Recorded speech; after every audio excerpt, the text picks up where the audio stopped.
Hey Miles, what did you think overall of today's game? Too many lapses for too long of stretches where we're having to kind of dig ourselves out of a hole. Again, like early in the game, and then to start the third quarter, we're only down 6 to start the third, and I think they go 7-0 run right away on us. We just have to have better concentration, for longer times during the course of the 40-minute game. What else did you learn through these 3 games that you can now take into Vegas when you got a minimum of 5 more coming? Yeah, I think the biggest thing for our guys is that the mistakes that we're making are all self-inflicted. So self-inflicted wounds, things that we can control. Like for tonight, 23 turnovers tonight, which led to a third of their points. 10 for 21 from the foul line. If you make half of those, we probably win the game, or it's obviously maybe overtime, or we'll give ourselves a chance at the end. Controlling some of the offense, we give up 8 offensive boards in the first half, putting bodies on guys.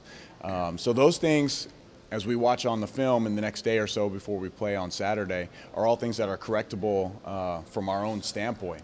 The thing I did love was that our fight in the second half, once we subbed the starters out and that second group came in, they really re-energized us, got us back into the game and really kind of chipped away at it. So I love the fact that our guys never gave up. They didn't quit. They didn't quit on the team. They didn't quit on each other. They were still encouraging, and trying to show some toughness out there. What did you think of Raton Mays, not just today, but for these 3 games here? Oh, he's been fabulous for us. The first night, I thought he did a great job in a tough atmosphere. I think he had 12 assists and only 2 turnovers, took only 4 shots, just kind of controlled the game for us, got us in to the things we wanted to run offensively. And then tonight, he had 2 turnovers in the first half, and second half, no turnovers. I think he ended up with 8 or 9 assists, hit some big shots. I love the way that X has brought it for us, and the fact tonight that he got flipped into a reserve role but never hung his head and just kept on staying steady in the things that he had to do.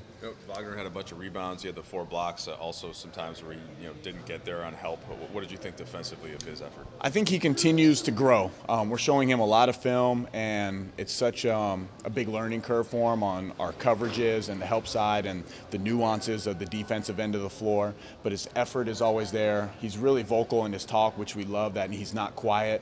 Even sometimes if he calls out the wrong thing, he's trying to do the right thing, and it's going to lead to positive production on the defensive end as he goes forward. Have you seen him improve on that side of the ball since you started working with him? We have. Since the first day of training camp last Friday, when he's learning all types of new terminology, he's picked it up fairly fast. He still makes some mistakes now and again, but he's really trying to be in the right spot, call out the right thing for the guards, and just giving total effort, which helps atone for a lot of mistakes. Svi has shown some ability to put the ball on the floor this past week. Is that something you guys expected out of him? For me personally, I was calling Svi's games for 3 years in the Big 12, so I've known that he could put it on the floor. He's not just a shooter. He has great feet. He can attack closeouts. He has a good handle. He's a good finisher at the rim. He has a good layup package. He's more athletic than people would think. He just has a reputation because he's such a good 3-point shooter. But you close out hard to him, he has other facets to his game that people don't really know about.